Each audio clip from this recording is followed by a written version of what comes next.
வணக்கம். ஜெய் ஸ்ரீராம். ஜெய் ஜெய் ஹனுமான். சுந்தரகாண்டம் பார்ட் 3. அசோகவனம் கண்ணில் பட்டவுடன் மகிழ்ச்சியோடு அசோகவனத்தின் மதில் சுவரை நோக்கி தாண்டுகிறார் ஹனுமான். அந்த மதில் சுவரில் அமர்ந்தவாறே அசோகவனத்தின் அழகைக் கண்டு வியந்தார். பின் மரச்சோலைக்கு விற்றென்று தாவினார். அங்கிருந்த மரங்களில் மலர்களும் கனிகளும் ஏராளமாக இருந்தன. பல மரங்கள் குடை போல விரிந்தும் சதுரமாக அமைக்கப்பட்ட மேடான ஆசனங்கள் சூழ்ந்தும் தங்கமயமான மேடைகளுடனும் காணப்பட்டன. அதைப்போல அங்கு ஒரு சிம்சுபா மரத்தையும் பார்த்தார் ஹனுமான். இன்னும் அநேக விசித்திரமான பிரதேசங்களையும் பூமி பிளப்புகளையும் மலை அருவிகளையும் நீரோடைகளையும் பலவிதமான விலங்குகளையும் பறவைகளையும் அங்கு கண்டாராம். தங்கமயமான மரங்களில் மலர் பழம் போலவே இயற்கையாகவே மணிகளும் தோன்றும். அந்த மரங்கள் காற்றினால் வீசப்பட்டால் அங்கு சலங்கைகளின் ஒலி எழும். அதை கண்டு மிகவும் ஆச்சரியமடைந்தார் ஹனுமான். மிகவும் ரம்மியமாக இருக்கும் அல்லவா? பிறகு அவர் அந்த சிம்சுபா மரத்தில் ஏறினார். ஏனென்றால் அந்த மரமானது இயற்கையாகவே வானரங்களின் சாம்பல் மற்றும் பழுப்பு நிறத்தில் இருந்ததாம். அந்த இலைகளும் மிகவும் அடர்த்தியாக இருந்ததாலும் இதில் எளிதாக நாம் மறைந்து உட்கார்ந்து சீதை எங்கு இருக்கிறார் என்று கண்காணிக்கலாம் என்று எண்ணினார் அந்த வானர வீரர். மேலும் இங்கு உள்ள இந்த தாமரை ஓடை மிக அழகாக உள்ளது. இந்த இடத்திற்கு ராகவன் மனைவி கண்டிப்பாக வருவார். காட்டில் வாழ்ந்தவர் அல்லவா? காட்டில் பல விலங்குகளிடம் பிரியம் காட்டியவராதலால் இங்குள்ள பிராணிகளை காண கட்டாயம் வருவார். மேலும் சந்தியா கால கர்மானுஷ்டானங்களை செய்வதற்காக கட்டாயம் இங்கு வருவார். மங்களமான இந்த நீரில் நீராடுவதற்காகவும் சந்தியா கால பிரார்த்தனைக்காகவும் இந்த நதிக்கு நிச்சயம் வருவார் என்று பலவாறு சிந்தித்த ஆஞ்சநேயர் சீதையை எதிர்பார்த்து நன்றாக பூத்து இலைகள் அடர்ந்த பகுதியில் மறைந்திருந்து அசோகவனம் முழுவதையும் உற்று பார்த்து கொண்டிருந்தார். மேலும் அவர் தான் இருக்கும் இடத்திற்கு அருகிலேயே மிக உயரமான 1000 தூண்கள் கொண்ட கைலாச மலையைப் போல வெண்மையான பவழத்தால் ஆன படிக்கட்டுகள், தங்கத்தால் ஆன மேடைகள் கொண்ட ஒரு உயர்ந்த தேவாலயத்தையும் கண்டாராம். பின்னர் அந்த மரத்தின் அடியிலேயே மாசு படிந்த ஆடையணிந்த அரக்கிகளால் சூழப்பட்ட உணவு உண்ணாததால் இளைத்து போயிருந்த வளர்ப்பிறை சந்திரன் போன்ற மாசற்றவருமான ஒரு மங்கையை கண்டார். அவருடைய நீண்ட கருநாகம் போன்ற ஒற்றை பின்னலையும் அகலமான கண்களையும் அதிகமாக அழுக்கடைந்த இளைத்து போன உருவத்தையும் கண்டு இவர்தான் சீதை என்று யூகித்தார் ஆஞ்சநேயர். ராவணனால் கவர்ந்து செல்லப்பட்ட போது எந்த உருவத்தை பார்த்தேனோ அதே உருவத்தோடு இந்த பெண்மணி காணப்படுகிறார். ஆனாலும் அலங்காரம் ஏதுமில்லாததால் மிகவும் கஷ்டப்பட்டு சிந்தித்து பார்த்து இவள் சீதைதான் என்று உறுதி செய்து கொண்டார் ஹனுமான். மேலும் ஆஞ்சநேயர் புறப்பட்ட போது ராமர் சீதையினுடைய சரீரத்தில் எந்தெந்த அணிகலன்கள் இருக்கும் என்று அடையாளமாக கூறினாரோ அந்த அணிகலன்கள் எல்லாம் மரங்களில் தொங்கிக் கொண்டிருப்பதை பார்த்தார் ஹனுமான். ராமனை பிரிந்திருந்ததால் அணிகலன்களை கழற்றி மரங்களில் தொங்கவிட்டிருந்தாள் வைதேகி. அவர் அணிந்திருந்த சேலை வெகு நாட்களாக அணிந்திருந்தபடியால் நிறம் குன்றியிருந்தது. என்றாலும் ராவணனால் கவர்ந்து செல்லப்பட்ட போது அவர் வீசிய மஞ்சள் நிற மேலாடையை அது ஒத்திருந்தது. அதனால் இவள் சீதைதான் என்று மனதார உறுதி செய்து கொண்டார் ஹனுமான். மேலும் அப்பொழுது பறவைகள் கூட்டம் கூட்டமாக வந்து மரங்களெங்கும் வியாபித்து கொண்டு பலவிதமான இனிய ஒலிகளை எழுப்பின. குளிர்ந்த கிரணங்களுடன் பூர்ண சந்திரனும் உதித்திருந்தான். இவையெல்லாம் சீதைக்கு துக்கத்தையே கொடுத்தன. கணவன் அருகில் இருந்தால் மிகுந்த சந்தோஷத்தை தரக்கூடிய இவைகளெல்லாம் கணவன் அருகில் இல்லாததால் துக்கத்தையே கொடுத்தன. கம்பர் சொல்கிறார், சீதை அந்த பூர்ண சந்திரனை பார்த்து சொல்கிறாளாம், இத்திக்கிலேயே என்னை காய்கிறாயே, கொஞ்சம் ராமன் இருக்கும் அத்திக்கில் காயேன், அப்பொழுதாவது அவர் என்னை மீட்க உடனே வருவார் என்று. இதைத்தான் கண்ணதாசனும் தன் பாட்டில் எடுத்தாண்டாராம். அத்திக்காய் காய் காய் ஆலங்காய் வெண்ணிலவே, இத்திக்காய் காயாதே என்னைப் போல் பெண்ணல்லவோ என்று. அந்த திக்கில் காயேன், விஷம் போல காய்கின்ற வெண்ணிலவே, இந்த திக்கில் காயாதே, நீயும் என்னைப் போல் ஒரு பெண்ணல்லவா, என்னுடைய கஷ்டம் உனக்கு தெரியாதா என்று. அந்த வேளையில் சீதையை கண்ட ஹனுமான் நினைத்தாராம், இந்த அரக்கர்களின் பிரதேசத்தில் தன்னுடைய கற்பை காப்பாற்றி கொண்டு அணிகலனின்றியே கற்பு நெறியால் சோபித்து கொண்டு ராமனையே நினைத்து வாழும்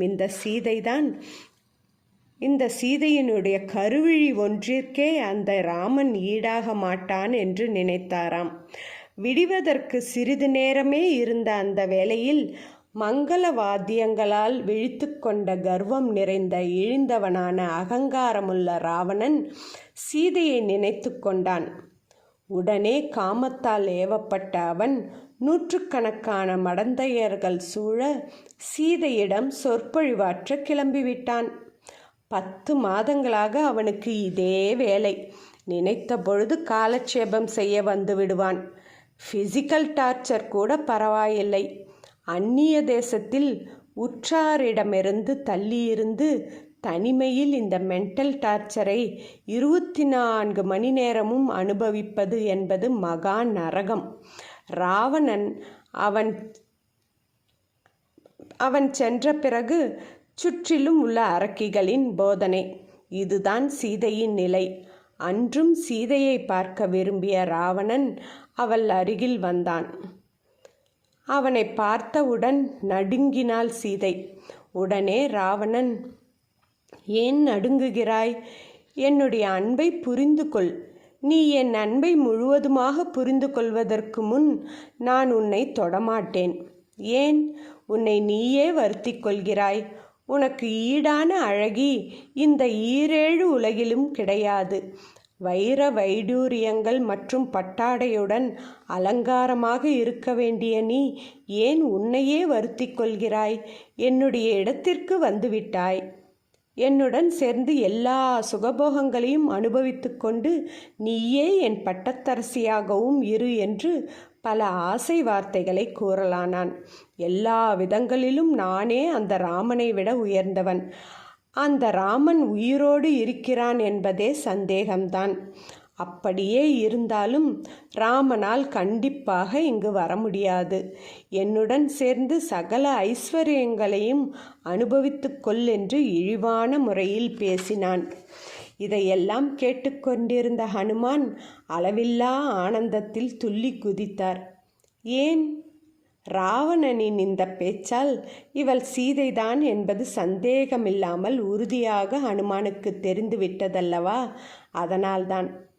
ராவணன் பேசுவதை கேட்டுக்கொண்டிருந்த சீதை ஜெகன்மாதா அல்லவா? இந்த சராச்சரத்தில் உள்ள அனைவரும் அவளுக்கு குழந்தைகள்தான். கருணைக்கடலான அவள் இந்த ராவண குழந்தையையும் ஏன் தண்டிக்க வேண்டும்? வார்த்தைகளால் அவனை திருத்துவோமே என்று கற்புடைய மாதரசியான சீதை அக்னியைப் போல் புன்சிரித்து தனக்கும் ராவணனுக்கும் இடையே ஒரு தர்பை புல்லை எடுத்து போட்டாளாம். அவள் போட்டது ஒரு தர்பை புல்லைத்தான். ஆனால் அதற்கு நம் ஆச்சாரியர்கள் எத்தனை அர்த்தங்களை சொல்கிறார்கள் தெரியுமா? முதலாவதாக, வந்திருப்பவன் ஒரு ராஜா. ராஜாவென்றால் அவன் நல்லவனோ கெட்டவனோ அவனுக்கு ஆசனம் அளிக்க வேண்டும் என்பதுதான் விதி. அதனால் தர்பாசனத்தை போட்டாள். வைதிக கர்மாக்களுக்கு தர்பையை ஆசனமாக போடுவார்கள். இரண்டாவதாக, அவன் பரபுருஷன். அவனுடன் நேராக பேச மாட்டாள். ஆதலால் தர்பையை பார்த்து பேசுகிறாள். அடுத்தது, இந்த புல்லிற்கு சமமாகத்தான் உன்னை மதிக்கிறேன் என்று சொல்லாமல் சொன்னாள். அடுத்ததாக, அவன் தன்னை நெருங்காமல் இருக்க ஒரு தடையை போட வேண்டும் என்று தனக்கும் அவனுக்கும் இடையே தர்பையை போட்டாளாம். அடுத்ததாக, நீ எப்போது மாற்றான் மனைவியை நேசிக்கின்றாயோ அப்பொழுது நீ ஒரு மிருகம்தான். அதனால் உனக்கு உணவாக புல்லைத்தான் போட வேண்டும் என்று புல்லை போட்டாளாம். அடுத்ததாக, நீ கூறிய செல்வங்கள் அனைத்தும் நான் இந்த புல்லிற்கு சமமாகத்தான் பார்க்கிறேன் என்கிறாள். அடுத்தது, என் உயிரை இந்த புல்லை போல் மதித்து உயிரை விடுவேனே தவிர உன் ஆசைக்கு இணங்க மாட்டேன் என்று காட்ட புல்லை போட்டாள். அடுத்தது, வல்லவனுக்கு புல்லும் ஆயுதம். அன்று காகாசுரனை அழிக்க ராமன் இந்த புல்லைத்தான் பிரயோகித்தான். உன்னை அழிக்கவும் இதை பயன்படுத்துவான் என காட்ட புல்லை போட்டாள். அடுத்ததாக, சுக்கிராச்சாரியார் கண்ணை அன்று வாமனன் இந்த புல்லை கொண்டுதான் குத்தினான். உன் கண்ணை குத்த அதிக நேரம் ஆகாது என உணர்த்த புல்லை எடுத்து போட்டாள். இவ்வாறு நீ அடுத்தவன் மனைவிக்கு ஆசைப்பட்டாயானால் இந்த இலங்கை மாநகரும் அழிந்து இந்த புல் கூட மிஞ்சாது என்று காட்ட புல்லை எடுத்து போட்டாள் என்று பல காரணங்களை கூறியிருக்கிறார்கள்.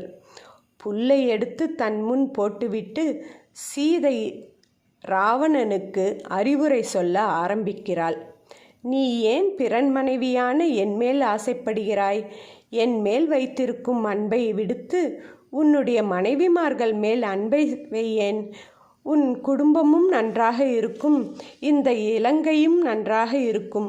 நீ ராமன் கால்களில் விழுந்து சரணாகதி பண்ண வேண்டாம்.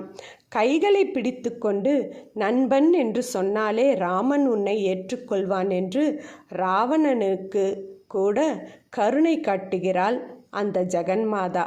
மேலும் இந்த அரக்க பூமியில் உன்னை நல்வழிப்படுத்த நல்லவர்கள் யாருமே இல்லையா என்று கேட்டாள். என்னை ராமனிடம் திருப்பி அனுப்பிவிடு. இல்லையெனில் நீயும் இந்த அரசும் இந்த இலங்கையின் குடிமக்களும் அழிந்து போவார்கள். ஒரு அரசனின் பொறுப்பை உணர்ந்து நடந்து கொள் என்றாள். சீதையின் கடுமையான வார்த்தைகளை கேட்ட ராவணன் அவளை நோக்கி கடுமையான வார்த்தைகளை சொன்னான். நான் உன் மீது கொண்டுள்ள மோகம்தான் இப்போது உன்னை காப்பாற்றி கொண்டிருக்கிறது. உனக்கு நான் விதித்த ஓராண்டு கால கெடுவில் இன்னும் 2 மாதங்கள் தான் மீதம் இருக்கின்றது. அதற்குள் நீ என் ஆசைக்கு இணங்காவிட்டால் நீ எனக்கு ஒரு காலை சிற்றுண்டியாகி விடுவாய் என்று பயமுறுத்தினான்.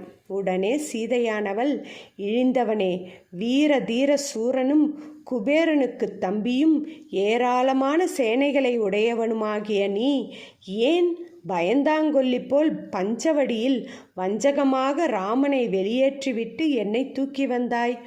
ஏனென்றால் ராமன் பத்தினியான நான் அபகரிக்க முடியாதவள்.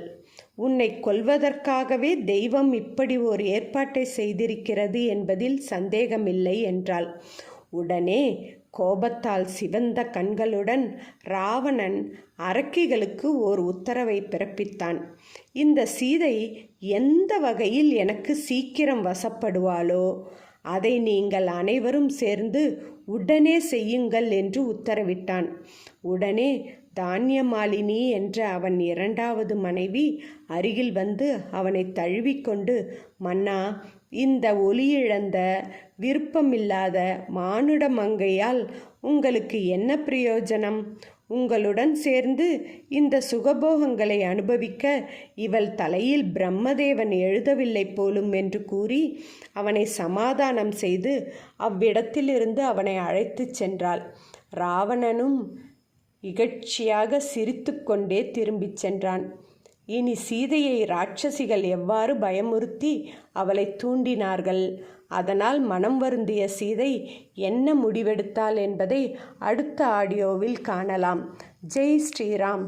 சீதா லக்ஷ்மண ஹனுமத் சமேத ஸ்ரீராமனுக்கு ஜெய்.